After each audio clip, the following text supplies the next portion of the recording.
చిగురుపాటి జయరాం గత 3 రోజులుగా తెలుగు రాష్ట్రాల్లో హాట్ టాపిక్ గా మారిన పేరు ఇది.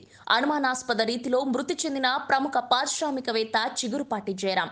మీడియా పారిశ్రామిక రంగంలో ఇది సంచలనంగా మారింది. ఈ నేపథ్యంలో చిగురుపాటి జయరాం ఎవరు, ఆయన హత్యకు గురి కావడానికి ప్రధాన కారణాలు ఏంటి అనేది ఒకసారి విశ్లేషించుకుందాం. విజయవాడలో సామాన్య కుటుంబంలో పుట్టి పెరిగి అమెరికాలో బ్యాంక్ ఏర్పాటు చేసే స్థాయికి ఎదిగిన ప్రస్థానం ఆయనది. ఔషధ రంగంలో తిరుగులేని పట్టున్న డాక్టర్ జయరాం 90వ దశకంలో అమెరికా వెళ్లారు. ఉన్నత విద్య తర్వాత ర్యాంబాక్సీలో భాగస్వామిగా ఉన్నారు. పారిశ్రామికంగా ఉన్నత స్థానాలకు ఎదిగిన ఆయన చుట్టూ ఆది నుంచే వివాదాలే. పేషెంట్ల విషయంలో గొడవలు, భాగస్వాములతో విభేదాలు, ఉద్యోగులతో వివాదాలు డాక్టర్ జై ప్రస్థానంలో సాధారణమయ్యాయి. డాక్టర్ జై అలియాస్ చిగురుపాటి జయరాం విజయవాడ కానూరుకు చెందిన జయరాం తండ్రి కృష్ణమూర్తి మత్స్యశాఖలో ఏడీగా పనిచేసేవారు.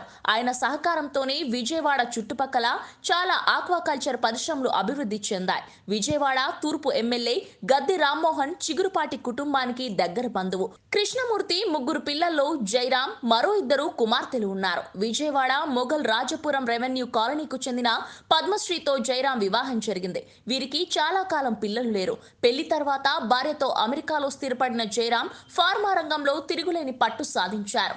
క్యాన్సర్ చికిత్సలో వాడే ఔషధాలు, సంతానలేమికి వాడే ఔషధాలు, డయాలసిస్ లో అవసరమయ్యే థెరపటిక్స్, ఇలా ఒకటేంటి ఆధునిక ఔషధ రంగంలో వినియోగించే చాలా మందులు ఆయన దగ్గర ఉన్నాయి. దేశంలో ప్రముఖ ఔషధ కంపెనీతో తలెత్తిన వివాదం ఆయన జీవితాన్ని మార్చేసిందని చెబుతున్నారు. ఓ కంపెనీలో సహభాగస్వామిగా ఉన్న క్రమంలో విభేదాలు తలెత్తడంతో దానిపై కోర్టుకు ఎక్కడం, ఆ కేసులో పరిహారంగా 100 కోట్లు లభించడంతో డాక్టర్ జై పేరు ఫార్మా వర్గాల్లో మారుమోగిపోయింది. ఆ తర్వాత ఆయన వెనుదిరిగి చూసుకోలేదు. జయరాం ఇద్దరు చెల్లెలలో పెద్ద చెల్లి శశికళ గుడ్లవల్లేరుకు చెందిన వెంకటాద్రితో వివాహమైంది. ఆమె ముగ్గురు పిల్లలు జయరాం వ్యాపార సంస్థల్లో కీలక స్థానాల్లో ఉన్నారు. రెండో చెల్లెలు సుశీల, ఇద్దరు కుమార్తెల బాగోగులు కూడా జయరాం చూసుకున్నారు. చెల్లెలి భర్త కొంతకాలం కిందట చనిపోవడంతో చాలా కాలంగా ఆమె అన్న వద్దే ఉంటుంది. విజయవాడ కానూరులో ఉన్న జయరాం తల్లిదండ్రులతో పాటు ఆమె ఉండేది. 2 ఏళ్ల వ్యవధిలోనే జయరాం తల్లిదండ్రులు చనిపోయారు.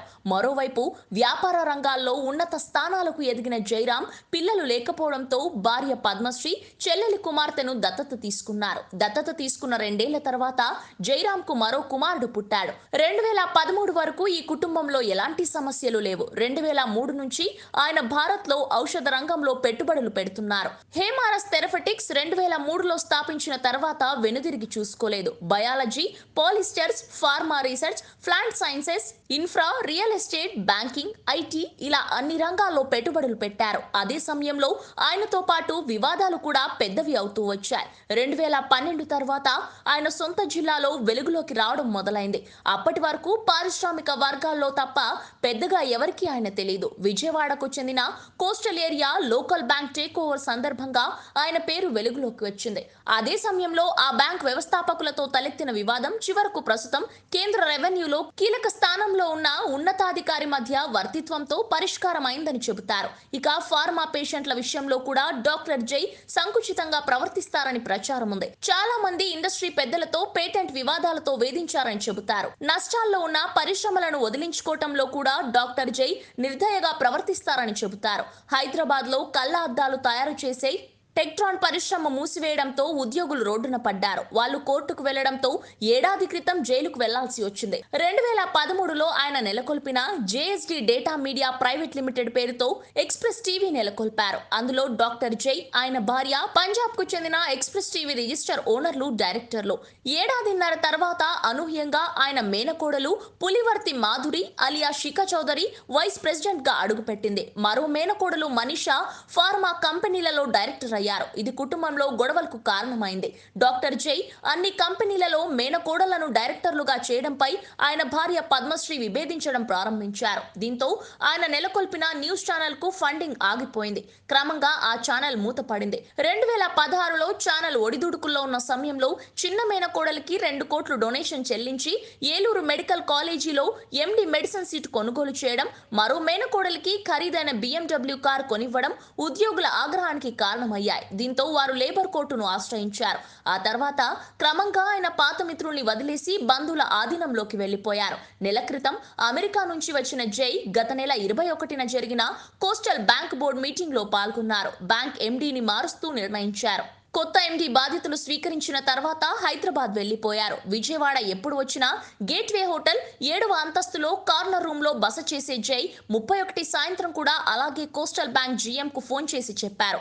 విజయవాడ రాకుండానే కానరాని లోకాలకు వెళ్లిపోయారు. పారిశ్రామికవేత్త చిగురుపాటి జయరాం డెత్ మిస్టరీలో ప్రముఖంగా వినిపిస్తోన్న శిఖ చౌదరి ఎవరు అనే సందేహం ఆయన బంధువుల్లోనే వ్యక్తమవుతోంది. డాక్టర్ జై మేనకోడలు అయిన పులివర్తి మాధురి విజయవాడలో ఇంజనీరింగ్ చదివారు. డాక్టర్ జై చెల్లెలు సుశీల భర్తతో విభేదాల కారణంగా చాలా కాలం నుంచి కానూరులో తల్లిదండ్రుల వద్దే ఉండేది. చెల్లెలు పిల్లల్ని ఒకరిని మెడిసిన్, మరొకరిని ఇంజనీరింగ్ చదివించారు. మాధురి చెల్లెలు వివాహం 1.5 ఏళ్ల క్రితం జయరాం ఘనంగా చేశారు.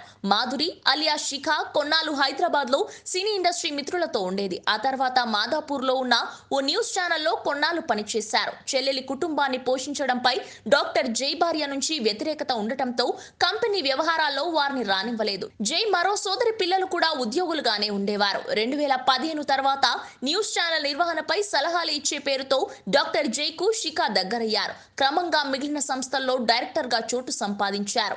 అయితే ఆ తర్వాత ఆమె స్నేహితుడు రాకేష్ జయరాం కి పరిచయం అవ్వడం, అతనితో జయరాం కి ఆర్థిక లావాదేవీలు ఉండటంతో వారి మధ్య విభేదాలు తలెత్తాయి. అవే హత్యకు కారణంగా ప్రాథమికంగా తెలుస్తుంది. శిఖ కూడా జయరాంతో తన బంధాన్ని పోలీసుల ముందు బయటపెట్టింది. రాకేష్ హత్య చేసినట్టు ఒప్పుకున్నట్టు కూడా తెలుస్తోంది. మొత్తానికి సామాన్య కుటుంబంలో పుట్టి అసామాన్యుడిగా ఎదిగిన జయరాం అనుమానాస్పద రీతిలో మృతి చెందడం డబ్బు మనిషిని శాపిస్తుంది, నడిపిస్తుంది, చివరకు చంపేస్తుంది అనే మాటకు శాశ్వత అర్థంగా మిగిలిపోతుంది.